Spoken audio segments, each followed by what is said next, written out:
करेंगे श्रीमद् भागवतम के अंतर्गत अष्टम स्कंद और इसका 18 नंबर चैप्टर 18वां अध्याय आज हम प्रारंभ करने जा रहे हैं।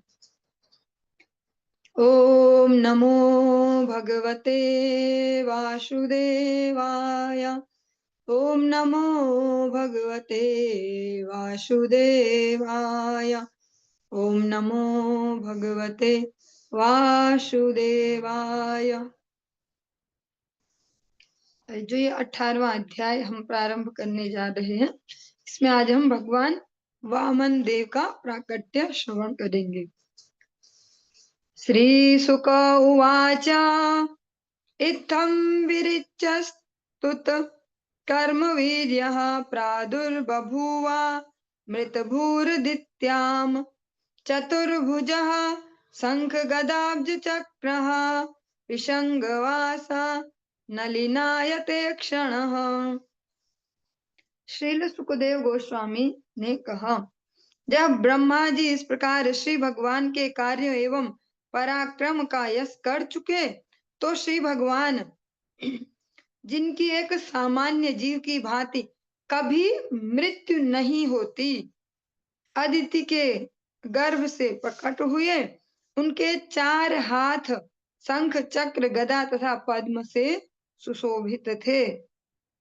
वे पीतांबर धारण किए हुए थे और उनकी आंखें खिले हुए कमल की पंखुड़ियों जैसी प्रतीत हो रही थी। ब्रह्मा जी ने भगवान की गर्भ स्तुति की जब वे माता अदिति के गर्भ में प्रविष्ट हुए, और जब ब्रह्मा जी अपनी स्तुति कर चुके, फिर भगवान चतुर्भुज रूप में वहां पर प्रकट होते हैं। शंख चक्र गदा पद्म धारण की और पीतांबर पहने हुए। श्यामावदातो झसराज कुंडल त्रिशूल सच्छिद वदनाम्बुजा पुमान् श्रीवत्स वक्षा बलयांगदोलसत् किरीट कांची गुणचारुनुपुरः। पूर्ण पुरुषोत्तम भगवान की देह सांवले रंग की थी और समस्त उन्मादों से मुक्त थी। उनका मुखारविंद मकराकृति जैसे कान के कुंडलों से सुशोभित होकर अत्यंत सुंदर लग रहा था, और उनके वक्षस्थल पर श्री वत्स का चिन्ह था। वे कलाइयों में कंगन पहने थे, अपनी भुजाओं में बाजूबंद पहने थे, सिर पर मुकुट धारण किए थे, उनकी कमर में करधनी थी और वक्षस्थल पर जनेऊ यज्ञोपवीत पड़ा था, और उनके चरण कमलों को पायल सुशोभित कर रही थी। ये जो अभी जन्मा जो बालक है उसका हम वर्णन सुन रहे हैं। भगवान सामान्य बालकों जैसे जन्म नहीं लेते। भगवान अपने चतुर्भुज रूप में वहां पर प्रकट हुए, अपने सारे समस्त वस्त्र आभूषणों से अलंकृत होकर। मधुव्रत व्रात विघुष्टया स्वया विराजितः श्रीवनमालया हरिः प्रजापतेर्वेश्म तमः स्वरोचिषा विनाशयन् कंठ निविष्ट कौस्तुभः। उनके वक्षस्थल पर अत्यंत सुंदर फूलों की असाधारण माला सुशोभित थी, और फूलों के अत्यधिक सुगंधित होने से मधुमक्खियों का बड़ा सा समूह गुंजार करता हुआ शहद के लिए उन पर टूट पड़ा था। जब श्री भगवान अपने गले में कौस्तुभ मणि पहनकर प्रकट हुए, तो उनके तेज से प्रजापति कश्यप के घर का अंधकार दूर हो गया। दिशः प्रसेदुः सलिलासयास्तदा प्रजाः प्रहृष्टा ऋतवो गुणान्विताः क्षारन्तरिक्षं क्षितिरग्निजिह्वा गावो द्विजाः सज्जहृषुर्नगाश्च। उस समय सभी दिशाओं में नदी तथा सागर जैसे जलागारों में तथा सबके हृदयों में प्रसन्नता व्याप्त हो गई।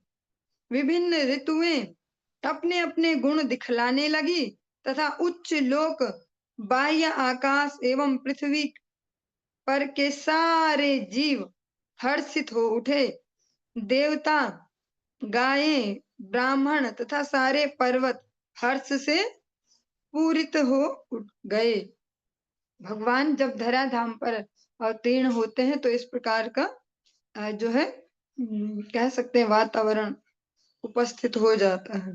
सभी में ही एक कह सकते हैं नेचुरल प्राकृतिक सी संतुष्टि और प्रसन्नता, प्रफुल्लता, ऐश्वर्य सब प्रकट होने लगता है।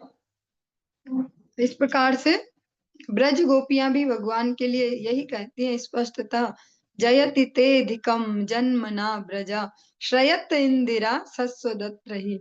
हे भगवान, आपके जन्म से इस ब्रज में सभी जगह जो ऐश्वर्य की देवी हैं, जो लक्ष्मी देवी इंदिरा, वो सर्वत्र यहाँ वहां लोटपोट खा रही है। मीन्स भगवान के वहां आने पर सब कुछ अनुकूल सा हो गया है और सब समृद्धिशाली हो गए हैं। श्रोणायाम श्रवण द्वादश्यां मुहूर्ते अभिजिति प्रभु सर्वे नक्षत्र ताराद्याश्चक्रुस्तज्जन्म दक्षिणम। श्रवण द्वादशी मीन्स भाद्र मास की शुक्ल पक्ष की द्वादशी के दिन जब चंद्रमा श्रवण राशि पर था और शुभ अभिजीत मुहूर्त था, श्री भगवान इस ब्रह्मांड में प्रकट हुए। श्री भगवान के प्राकट्य को अत्यंत शुभ मानकर सूर्य से लेकर शनि इत्यादि समस्त तारे तथा ग्रह अत्यंत उदार बन गए।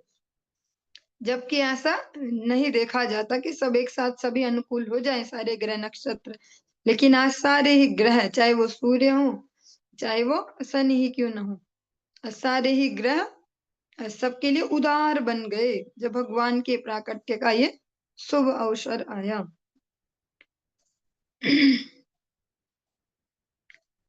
द्वादश्यां सविता तिष्ठन् मध्यन् दिनगतो नृप विजया नाम सा प्रोक्ता यस्यां जन्म विदुरहरे। हे राजन, द्वादशी के दिन जब श्री भगवान प्रकट हुए तो सूर्य मध्य आकाश में था। जैसा कि प्रत्येक विद्वान को पता है, यह द्वादशी विजया कहलाती है। शंख दुंदुभयो नेदुर्मृदंग पणवानकाः चित्रवादित्र तुर्याणाम निर्घोषस्तुमुलो अभवत्। शंख, ढोल, मृदंग, पणव तथा आनक बजने लगे। इनके तथा अन्य विविध वाद्य यंत्रों की ध्वनि अत्यंत तुमुल थी। जब सब वाद्य यंत्र एक साथ बजे और जो कोलाहल सा वहां पर उत्पन्न होता है उसको कहते तुमुल। प्रीताश्चाप्सरसो नृत्यन् गंधर्व प्रवरा जगुः तुष्टो वुर्मुनयो देवा मनवः पितरो अग्नयः। अत्यधिक हर्षित होकर अप्सराएं प्रसन्नता के मारे नाचने लगी, श्रेष्ठ गंधर्व गाने लगे और महामुनि, देवता, मनुगण, पितरगण तथा अग्नि देवों ने श्री भगवान को प्रसन्न करने के लिए स्तुतियां की। श्रीमद् भगवद गीता बहुत सुंदर सा हमारे लिए भगवान का मैसेज है। बहुत सारी चीजें उससे हमारी क्लियर होती हैं। हम अपने जीवनों में अलग अलग प्रकार के धर्म बनाए बैठे होते हैं। भगवान इसीलिए फाइनल जो अर्जुन को उपदेश करते हैं, सर्वधर्मान परित्यज्य, ऐसा नहीं बोल रहे हैं कि ऐसे आर्टिफिशियली परित्यज्य। भगवान कहते हैं हृदय से परित्यज्य। बाहर से हमें वो करने पड़े तो कर सकते हैं, जिस प्रकार से सरस्वती गोसाई ठाकुर उपाद कहते हैं, मरकट वैराग्य छाड़ी लोक दिखाइया यथा योग्य विषय भुंज अनासक्त है। जो भी लौकिक व्यवहार है उसको अनासक्त भाव से कर सकते हैं, पर भगवान जो सर्व धर्मान परित्यज्य वो हृदय से कह रहे हैं। जैसे अनेक अनेक प्रकार के हमारे नैमित्तिक धर्म हमने बनाए हैं, जिसमें हम कहते हैं कि कभी कभी कोई से घरों के बाहर हम देख सकते हैं नेम प्लेट पे छाया, ऐसा ऐसा कुछ टाइटल होता और ऐसा एक सिद्धांत सा बनाने की कोशिश की जाती है कि हमारे तो पितर ही सब कुछ है और बस उनकी प्रसन्नता। लेकिन उन पितरों की प्रसन्नता वास्तव में किसमें है, वो हम अनेक अनेक प्रसंगों में श्रवण कर ही रहे हैं। जब भी भगवान के ऐसे प्राकट्य की कोई प्रसंग आते, चाहे भगवान नृसिंह देव हों, वराह देव हों, और अभी भगवान वामन, वहां पर भी हम श्रवण कर रहे हैं कि सारे के सारे उपस्थित होकर भगवान की स्तुति करते हैं। भगवान नृसिंह देव को सारे के सारे, चाहे वो पितरगण हैं, सभी आकर यही कहते हैं कि आपका बहुत धन्यवाद, आपने इससे मुक्ति दिलाई, हम परेशान थे इससे।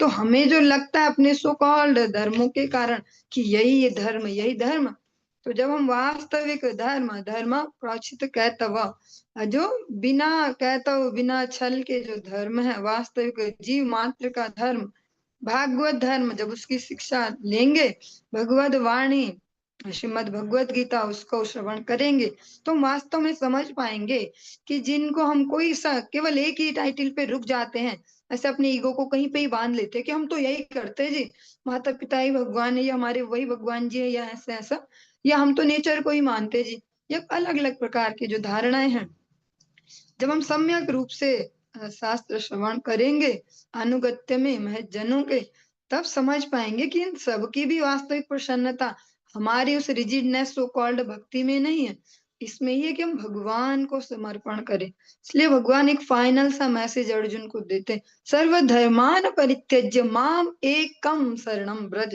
हृदय से, हृदय तो एक ही जगह दिया जा सकता है, हम सभी अपने जीवनों में देखते भी हैं, इतनी सारी रिलेशनशिप होती है, लेकिन हमने कहीं एक ही जगह हृदय को लगाया होता है, बाकी जगह कर्तव्य भाव से कर रहे होते हैं। ऐसे ही भगवान कहते हैं कि हृदय में केवल एक ही धर्म रखो, माम एकम, मेरी शरणागति। बाकी जो नैमित्तिक धर्म है उनको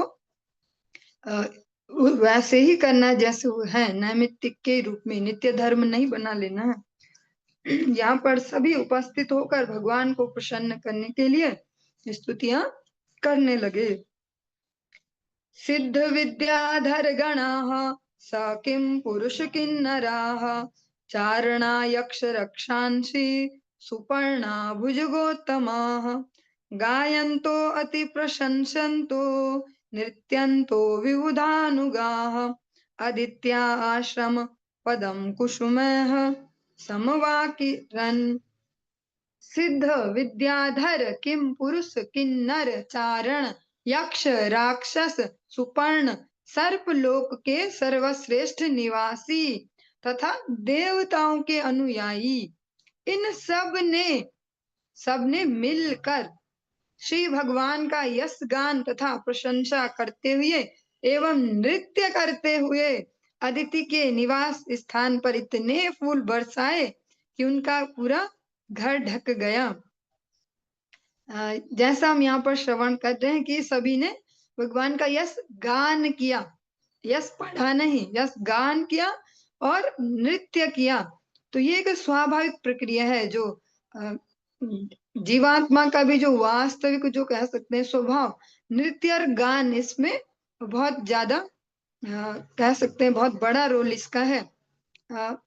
अगर हम अनेक जो अलग अलग प्रकार की जो फिलॉसफी है, फॉरेन फिलोसफर भी जो जिनको गिना जाता है बड़े बड़े फिलोसफर्स में से, उनमें से ऐसे कह सकते हैं उनके भी कुछ इस प्रकार के विचार होते हैं। वो है तो भौतिक ही, पर फिर भी अन्य जीवों से तो एक स्तर ऊपर ही है। कहते हैं कि जो संगीत है वो जो आत्मा है उसके लिए एक विशेष कह सकते हैं उसका एक विशेष हिस्सा है, उसके साथ साथ ही तो भगवान की भक्ति में भी जो महाप्रभु ने जो धारा प्रवाहित की, विशेष रूप से जो फिर से एक नवीनता के साथ, उसमें भगवान के लिए नृत्य और गान ये सबसे ज्यादा इम्पोर्टेंट है।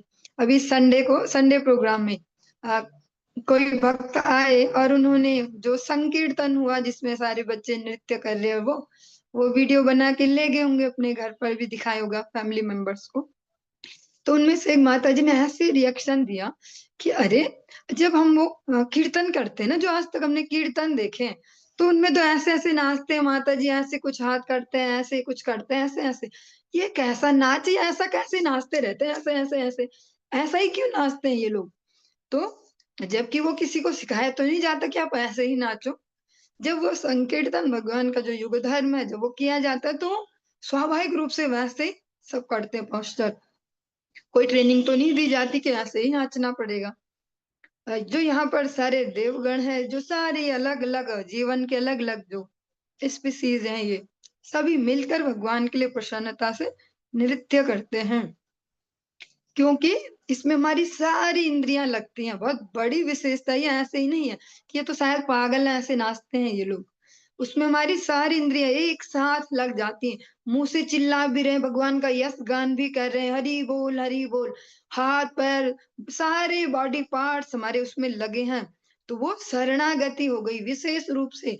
वो मतलब आत्मनिवेदन जो कह सकते हैं, भक्ति के समस्त अंगों में से सब उसमें एक साथ पालन हो जा रहे हैं। भगवान को हमने बस समर्पण कर दिया तो वो ज्यादा बेनिफिशियल होता है। जो इस संकीर्तन यज्ञ में खुद को समर्पित करते हैं, भगवान की विशेष करुणा को अपने जीवन में वो अनुभव कर पाते हैं। सारे देवगण, ये सारी जो भी प्रजातियां हैं, जीवन के अलग अलग स्तर, सभी मिलकर आज भगवान वामन देव के प्राकट्य में भगवान का यश गान करते हैं और वहां पर भगवान के लिए नृत्य करते हैं। पुष्प वृष्टि भी करते हैं। अदिति मैया का सारा घर उन पुष्पों से ढक गया।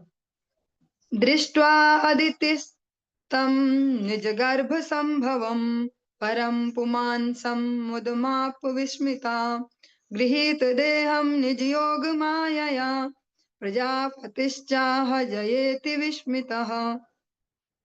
जब अदिति जी ने देखा कि पूर्ण पुरुषोत्तम भगवान ने, जो उनके ही गर्भ से प्रकट हुए थे, अपनी आध्यात्मिक शक्ति से दिव्य शरीर धारण कर लिया है, तो वे आश्चर्यचकित हो उठी और अत्यंत प्रमुदित हो गई। उस बालक को देखकर प्रजापति कश्यप परम सुख एवं आश्चर्य के वशीभूत होकर जय जय का घोष करने लगे। भगवान की वहां पर जय घोष करते हैं। यत तद वपुर्भाति विभूषणायुध रव्यक्त चिद व्यक्तम धारयद्धरि धरिः बभूव तेनैव स वामनो पटुः संपश्यतोर्दिव्य गते यथा नटः।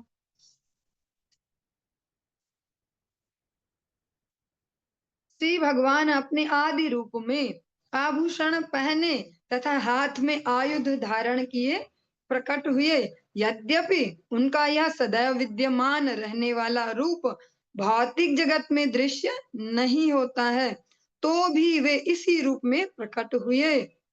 तत्पश्चात अपने माता पिता की उपस्थिति में ही उन्होंने उसी तरह ब्राह्मण वामन अर्थात ब्रह्मचारी का रूप धारण कर लिया। जिस तरह कोई नट कर लेता है, जैसे कोई कलाकार कर लेता, कोई एक्टर ऐसे अपने को सजा लेता है। भगवान जिस रूप में प्रकट हुए उसमें कभी भी इस भौतिक जगत में दृश्यमान नहीं होते, फिर भी उसी स्वरूप में प्रकट हुए हैं, चतुर्भुज रूप में शंख चक्र गदा पद्म धारण किए, ताकि कोई कल को गलत फहमी न पाल पाए कि भगवान तो पैदा होते हैं, भगवान मरते भी हैं। फिर भगवान सबके देखते देखते ही वहीं पर वामन रूप को धारण कर लेते हैं।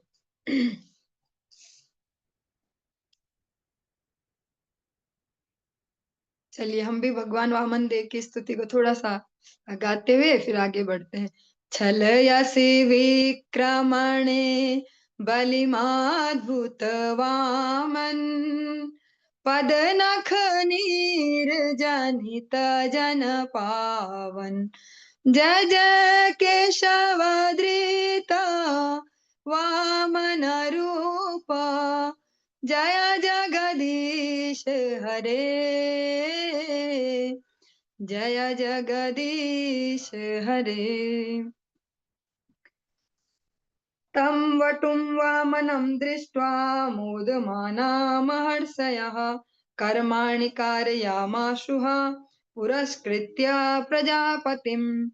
जब ऋषियों ने श्री भगवान को ब्रह्मचारी वामन के रूप में देखा तो वे निश्चय ही अत्यंत प्रसन्न हुए। अतएव प्रजापति कश्यप मुनि को आगे करके उन्होंने सारे अनुष्ठान यथा जन्म संस्कार संपन्न किए।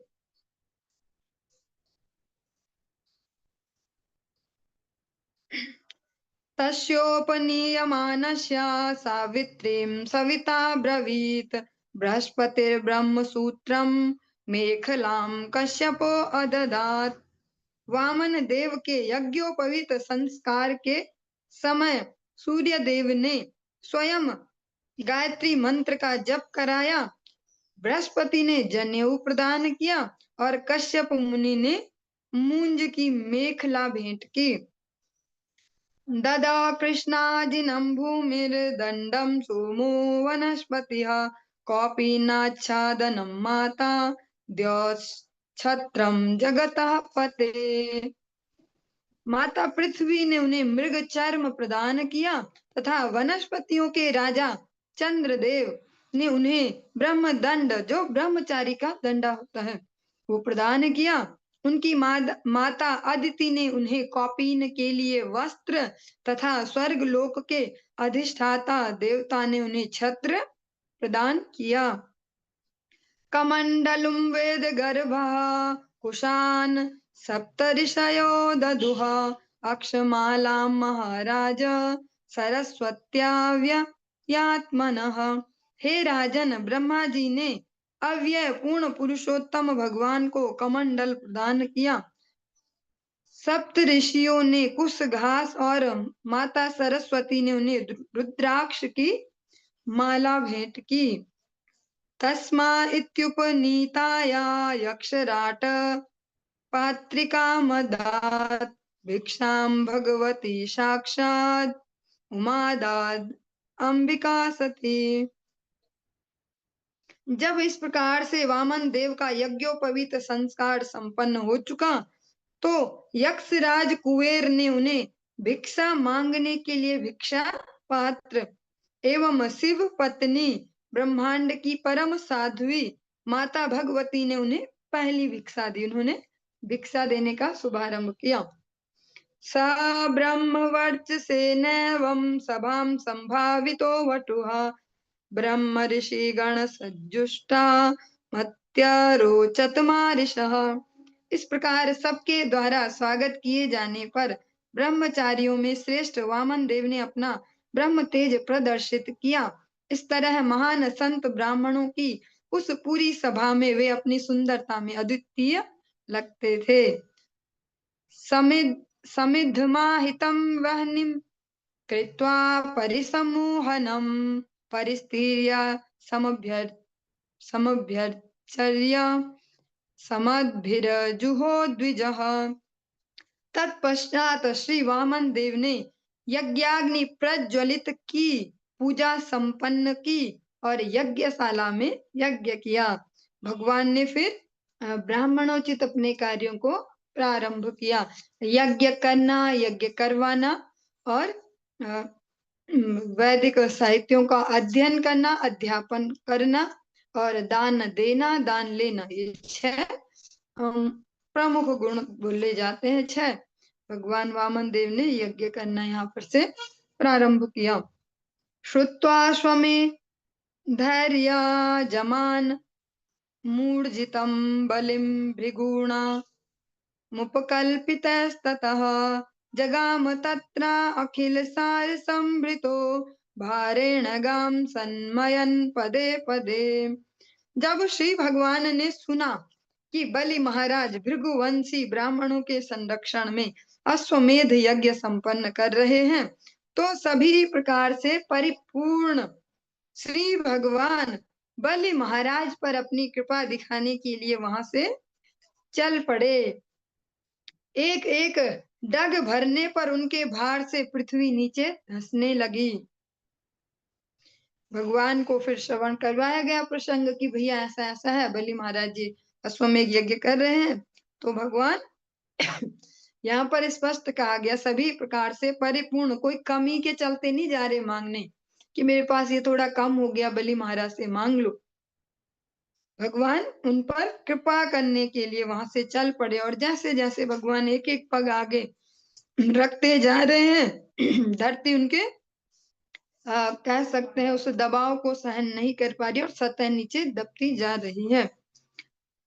तम नर्मदायास्तट उत्तरे बलेरिया ऋत्विजस्ते भृगुकच्छ संज्ञके प्रवर्तयन्तो भृगवः क्रतुत्तमम् व्यचक्षात् चक्षतारादुदितं यथा रविम्।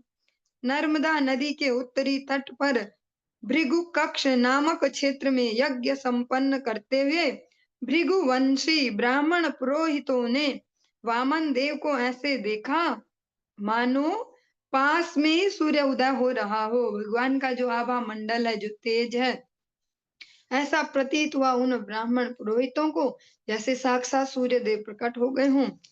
ते ऋत्विजो यजमानः सदस्या हतत्विषो वामन तेजसा नृप सूर्यः किल यात्युत वाभिभावशुः सनत कुमारो अथ दिदक्षया क्रतोः।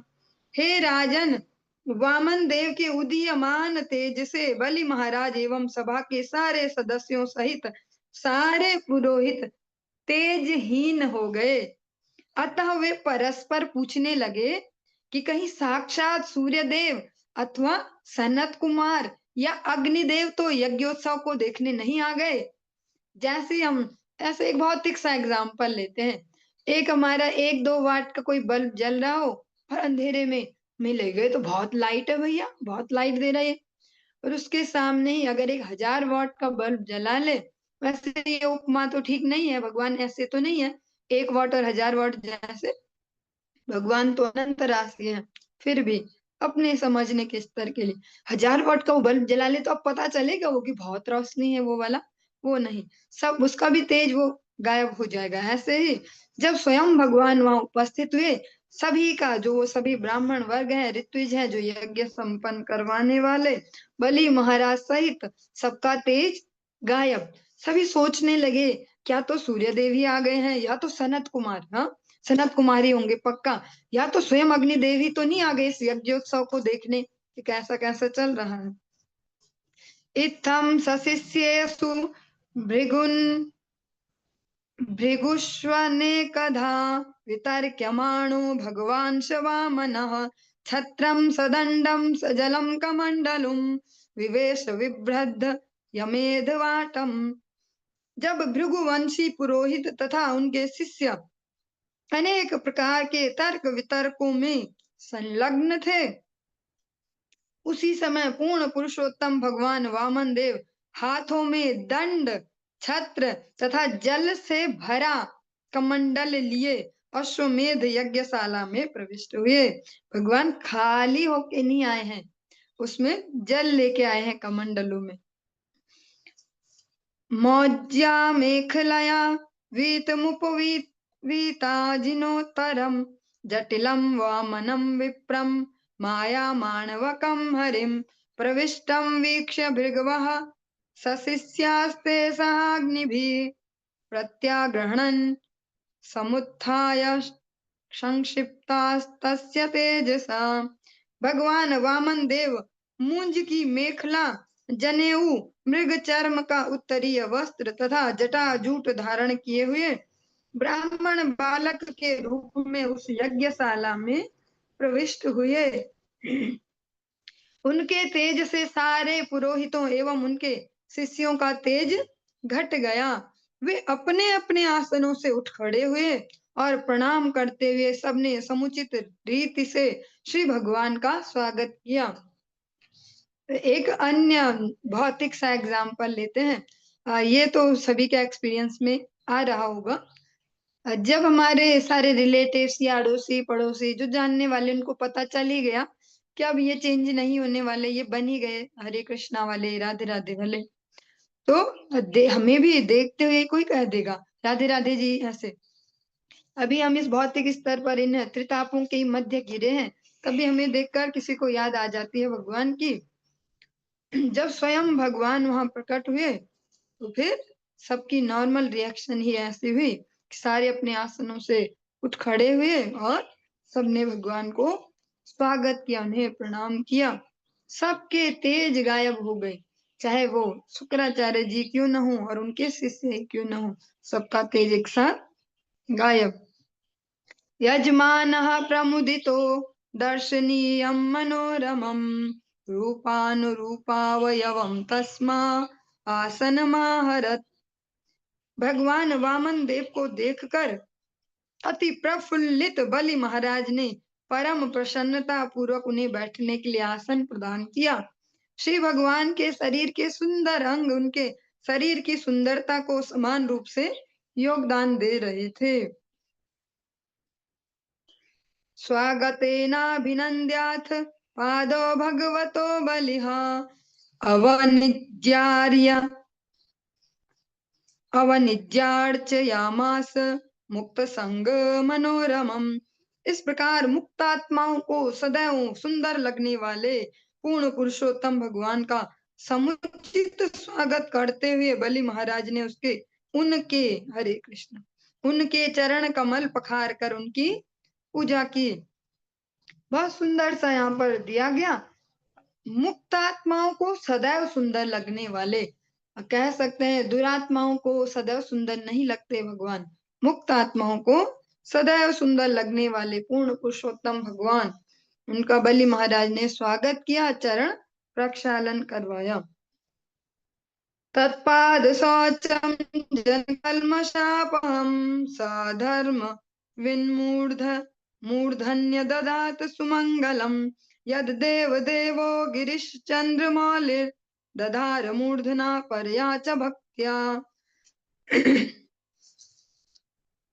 देवताओं में सर्वश्रेष्ठ ललाट पर चंद्रमा का प्रतीक चिन्ह धारण करने वाले शिव जी श्री विष्णु के अंगूठे से निकलने वाले गंगा जल को अपने सिर पर भक्ति पूर्वक धारण करते हैं। धार्मिक सिद्धांतों को जानने वाले होने के कारण बलि महाराज को यह ज्ञात था। जैसे अभी श्रावण मास आएगा, सभी कांवड़ यात्रा करेंगे, बहुत ही उल्लास के साथ, अति उल्लास के साथ कह सकते हैं, करेंगे कांवड़ यात्रा, पर उसका जो सार है उसको भी समझेंगे तो ज्यादा इजी हो जाएगा जीवन। कि भोलेनाथ भगवान के चरणों का जल, विष्णु चरणों के जल को अपने माथे पर धारण करते हैं, उससे जो अभिषेक करवाते भगवान प्रसन्न होते हैं कि ठाकुर जी का चरणोदक मेरे मस्तक पर दिया। जब इसको समझना शुरू कर देंगे तो और भी सरल जीवन हो जाएगा। और बलि महाराज धार्मिक सिद्धांतों को जानने वाले हैं, अतः उन्होंने भी ये श्रवण कर रखा है कि शिव जी भी अपनी जटाओं में गंगा जी को शीश पर धारण कर रहे हैं, भगवान के चरणों का जल। फल स्वरूप शिव जी का अनुसरण करते हुए उन्होंने भी श्री भगवान के चरण कमलों के प्रक्षालन से प्राप्त जल को अपने सिर पर रख लिया। श्री बलिरुवाच स्वागतं ते नमस्तुभ्यं ब्रह्मन् ब्रह्मन् किं करवाम ते ब्रह्मर्षीणां तपः साक्षान् मन्ये त्वार्य वपुर्धरम्। तब बलि महाराज ने वामन देव से कहा, हे ब्राह्मण, मैं आपका हार्दिक स्वागत करता हूँ और आपको सादर नमस्कार करता हूँ। कृपया बतलाएं कि हम आपके लिए क्या करें। हम आपको ब्रह्म ऋषियों की तपस्या का साकार रूप मानते हैं।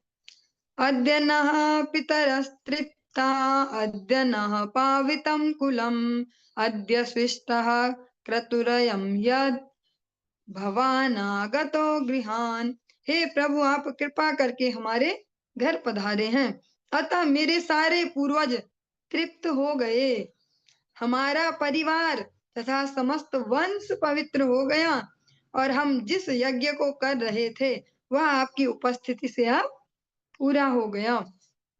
ये बलि महाराज कह रहे हैं कि आपके आने से मेरे जो सारे पूर्वज हैं वे तृप्त हो गए, हमारा सारा वंश कुल सब पवित्र हो गया और जिस यज्ञ को हम कर रहे हैं बस समझो वो पूर्ण ही हो गया। समझो क्या, वो पूर्ण ही हो गया, आप यहाँ उपस्थित हुए हैं। इसलिए भगवत भक्ति को कोई से भी सद्गुणों के साथ कंपेयर नहीं किया जा सकता। भगवत भक्ति बिल्कुल ही अलग है और सबसे उत्तम है। भगवान की भक्ति जिनके जीवन में आ जाएगी, समस्त सद्गुण, समस्त त्याग, तपस्या, जप तप सब उनके जीवन में स्वयं प्रकट होना प्रारंभ हो जाएगा। अलग से जो हम सोचते हैं कि हम ऐसा करें, हम वैसा करें, अगर भगवान के नाम को दृढ़ता से जप करें, भगवत सेवा जैसी हमें सिखाई गई उसको दृढ़ता से करते चले, तो वही हमारे सारे अभीष्टों को पूर्ण करने में समर्थ है। अद्याग्नयो मे सुहुता यथा विधि द्विजात्मज त्वच्चरणावने जनः हतान् हसो वार्भिर्यं च भूरहो तथा पुनीता तनुभियापदस्तव। हे ब्राह्मण पुत्र, आज यह यज्ञाग्नि शास्त्रों के आदेशानुसार प्रज्वलित हुई है और आपके पाद प्रक्षालित जल से मैं अपने पाप कर्मों के समस्त फलों से मुक्त हो गया हूँ।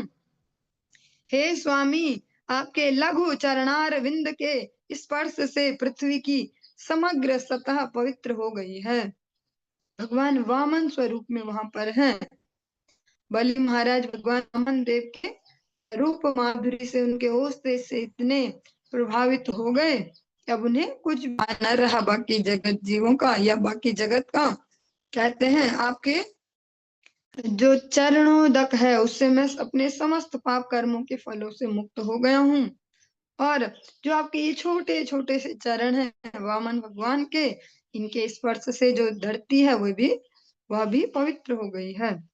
यद यद वटो वाच्छसि तत्प्रीत प्रतीच्छ मे त्वामर्थिनं विप्रसुता नु तर्कये काम कांचनं गुणवद्धाममृष्टम् तथा न पेयमुत वा विप्रकन्याम् ग्रामान् समृद्धांस्तुरगान् गजान् वा रथांस्तथार्हत्तम संप्रतीच्छ।